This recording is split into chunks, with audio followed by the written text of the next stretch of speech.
Hello everyone, welcome back to Ramji sir class and YouTube channel. आज का हमारा part 3 है। तो सभी को, दर्शकों को, यूट्यूब देखने वाले को, सब्सक्राइब करने वाले को और रामजी सर के यूट्यूब को प्रमोट करने वाले को, सबको रामजी सर का बहुत बहुत धन्यवाद। Thank you very much.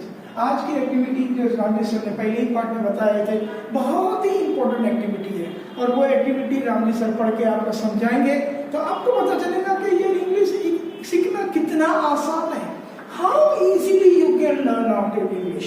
It is a very simple process what Ramji sir is trying to teach to everybody. Ramji sir बधाई में अंग्रेजी सिखाता था तो एनी अदर कर्नाटका लोग होता, तमिलनाडु ना लोग होता, राजस्थान ना लोग होता, पंजाबी लोग होता, मराठी, बड़ी भाषा, सब भाषा वाले को रामजी सर ने सिखाया। ये एक्टिविटी जब सिखाए तभी लोगों ने बोले कि यस यार, ये एक्टिविटी इतनी अच्छी है जिसके थ्रू हम अच्छी तरह से ग्रो हो सकते हैं। तो रामजी सर भी समझाने की कोशिश करते हैं, बराबर वीडियो में अटैच रहना, बराबर समझने की कोशिश करना एक एक शब्द, तो आपको पता चलेगा।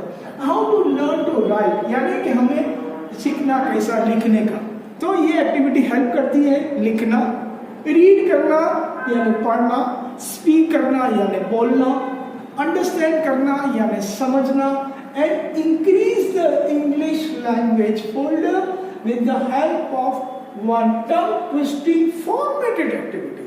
Formatted इसके लिए रामजी सर ने ऑलरेडी बना चुके हैं और करवाते रहते हैं। सबसे सिंपल रामजी सर पहले से बताते हैं कि रामजी सर ने इंग्लिश सिखाया है, तभी रामजी सर ने बोले इंग्लिश के अंदर सिर्फ इतने ही अक्षर होते हैं। इंग्लिश बहुत ही छोटी लैंग्वेज है, तो कहने का मतलब ये होता है, तो उसको हम क्या बोलते हैं, अल्फाबेट A to Z। जो लेटर यानी सिंगल लेटर, लेटर्स यानी A B C D letters होता है।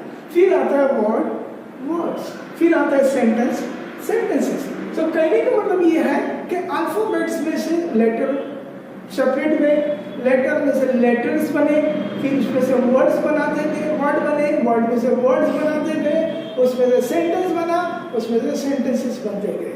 सो प्लीज ये चीज ध्यान में रखो, वो छोटी छोटी एक्टिविटी हम करते गए, वो सुनने लगे, बोलने लगे, पढ़ने लगे, लिखने लगे और धीरे धीरे हमसे अंडरस्टैंडिंग द इंग्लिश लैंग्वेज वो हम समझने लगे और फिर हम उसका रिप्लाई दिए, जैसे कि व्हाट इज योर नेम, तो बताया my name is so and so. ये पूरी एक्टिविटी सर एक चौथे पार्ट में आपको दिखाएंगे, जिसमें आपको बराबर समझ पड़ेगी ये एक्टिविटी कितनी आसान है और कितनी ग्रो करती है। फिर आगे आता है vision, visualise future.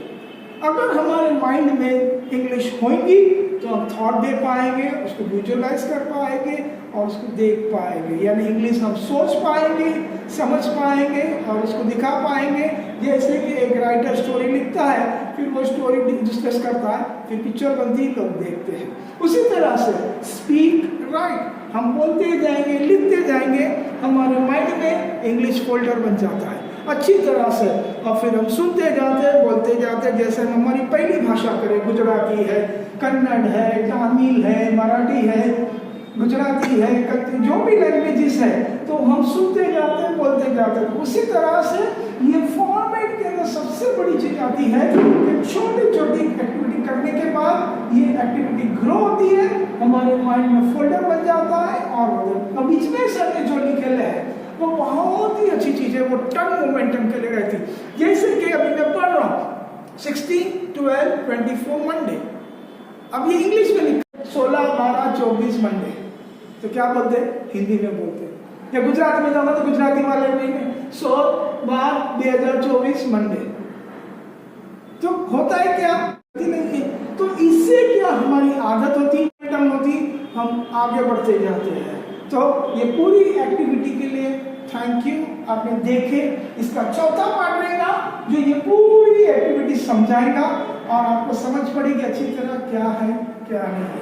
Thank you for watching. चौथा पार्ट भी देखना, पहला दूसरा पार्ट भी देखना, जिससे आपको लिंक मिले और आपका एक इंग्लिश का अच्छा सा एक आपके माइंड में एक फोल्डर क्रिएट हो जाए जो आपको आगे जाके सक्सेस देवे इंग्लिश बोलने का। Thank you very much. Video अच्छा लगे तो लोगों को फॉरवर्ड करना। Thank you very much.